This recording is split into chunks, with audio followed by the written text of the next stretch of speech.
Emmanuel est un ami très proche. Je suis très fier d'avoir été à l'origine de sa carrière. Et c'est un homme très intéressant. Et je suis convaincu qu'il sera un jour président de la République. Je suis convaincu qu'il le sera un jour. Jacques Attali, prophète du Great Reset, crise financière et nouvel ordre marchand planétaire.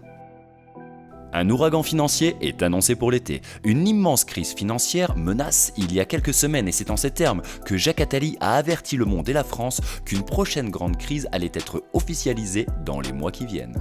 Vous croyez vraiment que nous risquons une immense crise financière? Il faut regarder l'histoire. Moi, je regarde toujours loin et global. Si on regarde loin et global, on s'aperçoit que chaque fois qu'un centre de pouvoir a vacillé, il a commencé par retarder sa chute en empruntant. C'est ce que font les États-Unis, qui ont été 3 fois au centre du monde, d'abord à Boston, puis à New York, puis maintenant en Californie. Et depuis 2007, le centre mondial californien vacille. Jacques Attali, conseiller politique de l'ombre, entrepreneur, figure intellectuelle et médiatique, nous a toujours habitués à la délivrance d'analyses et de messages plus ou moins clairs sur notre futur proche. Mais en cette année 2023, le moins que l'on puisse dire, c'est que le frère de Bernard a décidé de prendre des risques. En effet, en pleine grande réinitialisation de l'économie et de l'ordre géopolitique mondial, notre Jacques A-National n'a pas hésité à pronostiquer une date d'officialisation de l'étape 3 de la grande réinitialisation. Ainsi, dans son article publié sur son site le 12 avril 2023, il prédit que la crise pourrait bien être proclamée pour cet été. On ne peut pas penser que la croissance actuelle suffira à avaler cette dette, comme ce fut le cas en 1950. Le rapport du FMI pour son assemblée annuelle de cette semaine est sur ce point lucide, même s'il est incroyablement discret sur les risques financiers systémiques qui rongent l'économie de son principal actionnaire américain. Quelques trop rares experts murmurent maintenant qu'une grande crise financière se déclenchera, comme beaucoup d'autres avant elle, dans la deuxième quinzaine d'un mois d'août, comme en 1857, en 1971, en 82 et en 93. Mais de quelle année ? Peut-être août 2023. Le mois d'août serait donc le mois choisi pour le déclenchement de l'ouragan, la tempête évoquée par Jamie Dimon de JP Morgan, ou encore la maison de courtage en bourse Charles Schwab, il y a désormais plus d'un an à la suite du déclenchement de la guerre russo-ukrainienne. Et en réalité, il n'est pas du tout anormal de voir Jacques Attali se faire l'écho de rumeurs émanant de Wall Street et de la City, car celui qui a prononcé l'éloge funèbre du regretté Coluche a toujours été, en réalité, un relais de la parole mondialiste au sein de l'appareil médiatique français. On peut même affirmer sans trop de difficulté, en France, le VRP de l'hyperclasse, c'est Jacques Attali. Depuis des décennies, années 70-80, Attali est véritablement au cœur du pouvoir, à la fois conseiller politique, dirigeant d'ONG, d'associations, membre de lobbies importants, relais du pouvoir financier mondialiste, et en tout état de cause, ses relations avec les puissants et les présidents de la République ne sont plus à démontrer. Mais surtout, il s'est imposé comme le seul à posséder, en France, un magistère incontesté, une autorité doctrinale, morale et intellectuelle qui lui permet de s'inviter sur toutes les radios, journaux et télévisions pour délivrer la bonne parole. Même sur les radios que certains qualifient de résistantes, dissidentes, il a le droit de citer et aucun journaliste ou éditorialiste ne se permet de lui porter une véritable contradiction. Certains disent de lui qu'il est immensément intelligent, d'autres qu'il est la voix la plus effrayante du pouvoir profond. C'est pourquoi il est difficile de le tancer aux yeux de tous. Ce qui est certain en tout cas, c'est que Jacques Attali reprend mot pour mot dans ses analyses, ses déclarations, le programme et les agendas du Forum économique mondial. Il a toujours été un contributeur de Davos et son nouveau slogan « L'économie de la vie » est en lien direct avec le monde d'après que l'hyperclasse est en train de construire de manière accélérée depuis 2020. Les positions d'Attali sur le grand récit vert, la crise migratoire, la sécurité alimentaire, la tolérance arc-en-ciel LGBT, woke, transhumaniste ou encore l'avenir d'Internet sont toutes partagées par l'institution présidée par Klaus Schwab. Néanmoins, il est à mettre au crédit du natif d'Alger qu'il n'est pas seulement un répétiteur des narratifs mondialistes qui nous conduisent à la gouvernance mondiale. Il en est souvent l'initiateur médiatique.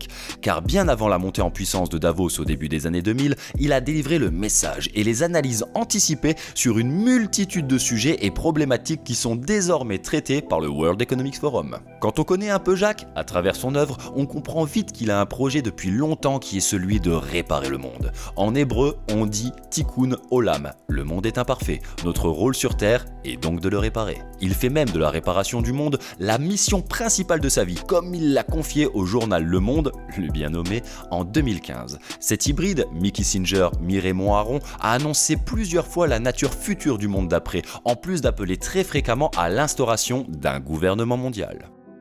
Je me souviens avoir dit à un de mes amis, à 18 ans, on était en maths sup, il m'avait demandé qu'est-ce que tu veux être, j'avais répondu je veux être le Raymond Aron de la gauche. Le nouveau Moyen-Âge 2.0. Déjà en 2000, quelques semaines après l'éclatement de la bulle Internet en mars, Jacques Attali, en initié, livrait une analyse, un souhait, qui semble se réaliser et se matérialiser 2 décennies plus tard. Cette supplique récurrente adressée à la Providence était et est toujours la disparition de la nation. En effet, le conseiller de Mitterrand avait donné une drôle d'analyse pour l'époque, tant elle pourrait paraître hors sol et déconnectée de la réalité du moment. Mais à l'aube d'une nouvelle crise financière et en cette fin de mois de juin 2023, elle apparaît beaucoup plus juste 23 ans après. L'État a-t-il toujours sa place dans le marché pur et parfait que vous décrivez? L'État national n'a plus sa place. Nous connaissons déjà un exemple de ce qui pourrait arriver, la Somalie. Des bandes tribales s'affrontent sans aucun pouvoir pour les séparer. Mais tout autrement, c'est en train de devenir le cas en France. Nous n'avons pas encore d'État européen et déjà, nous n'avons presque plus d'État français. Aussi, dans la mondialisation, la France est une proie. Pas un chasseur. Ces entreprises sont contrôlées majoritairement par des propriétaires extérieurs. L'État ne peut plus rien leur dicter, sinon ils s'en iront. Nous avons créé les instruments de notre propre chantage. Nous entrons dans une période de nouveau Moyen-Âge. Nous vivons en ce moment la période flamboyante de la fin de l'Empire. L'Empire américain, plus puissant que jamais, ne voit pas qu'il est peut-être déjà en train d'être dépassé par sa propre toute-puissance. Wall Street ne tient plus la bourse. Les États-Unis ne peuvent plus mettre de l'ordre dans toutes les banlieues de l'univers. Se constituent des îlots d'abondance, comme ce fut le cas en Europe dans la période de déclin de l'Empire romain entre le 3e et le 11e siècle. Ces hordes sauvages, regroupant tous ceux qui ne sont pas les privilégiés du système, se constituent. Ce Moyen-Âge bunkerisé est déjà là, ce sont les guerres locales, les banlieues qui s'isolent, les riches qui s'isolent, les touristes qui se font prendre en otage. Comment éviter cet apocalypse? Le seul moyen cohérent serait la constitution d'un gouvernement mondial disposant des instruments de régulation sociale du marché au niveau planétaire. Un gouvernement disposant des moyens à l'échelle de la planète dont dispose le gouvernement américain ou la Commission européenne pour superviser les opérations de fusion et anticiper leur impact sur l'écologie, la création d'emplois, les avancées démocratiques. L'évolution du procès Microsoft montre qu'un gouvernement peut obtenir la sanction d'une entreprise qui abuse de son monopole. Que resterait-il aux États nationaux? Tout ce qui permet la fabrique sociale, la défense, la police, l'éducation, la culture et les moyens d'assurer l'égalité des citoyens devant les risques. Comment vivront les gens dans ce nouveau Moyen-Âge? La population mondiale évoluera vers 3 catégories. Au sommet de la pyramide, on trouve les hypernomades, capables d'utiliser librement et sans intervention étatique les technologies pour créer et manipuler l'information, les seuls à voyager physiquement sans cesse d'un continent à l'autre. Ils sont 200 à 300 millions. Au bas de la pyramide, les exclus de la société et des technologies, les infranomades, qui ne voyagent que de quelques kilomètres pour trouver de quoi manger. Dans 30 ans, ils seront quelques 4 milliards sur 9 milliards d'êtres humains. Et au milieu, une classe moyenne qui vivra par procuration, dans le virtuel, dans des distractions exacerbées par les nouvelles technologies, pour ne pas penser, ne pas se révolter. Des nomades virtuels. C'est pour cette raison que le secteur des loisirs, de l'entertainment, prend une importance aussi considérable. Vous pensez donc que la moitié de la population vivra par le réseau, dans le réseau? Oui, le virtuel deviendra la norme de la classe moyenne, et le réel, le signe du luxe. Mais c'est déjà très largement le cas. Les événements actuels autour des émeutes de banlieue ayant pris pour prétexte la mort d'un individu de 17 ans pour refus d'obtempérer s'inscrivent parfaitement dans cette description attalienne. Merci bien. L'acte du policier a permis au chef de l'État, Emmanuel Macron, à travers une énième déclaration lunaire, d'affaiblir encore une fois plus l'autorité et l'ordre étatique. Une guerre civile latente non officielle organisée par le pouvoir hypernomade s'entend, par l'intermédiaire des infranomades peut être déclenchée à tout moment en vue d'imposer des mesures et un cadre qui renforce la société totalitaire dans laquelle nous avons basculé depuis mars 2020. Identité numérique, reconnaissance faciale, surveillance généralisée, crédit social, monnaie numérique, etc.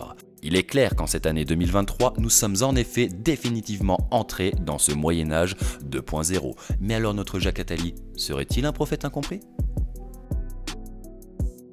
Et maintenant au travail.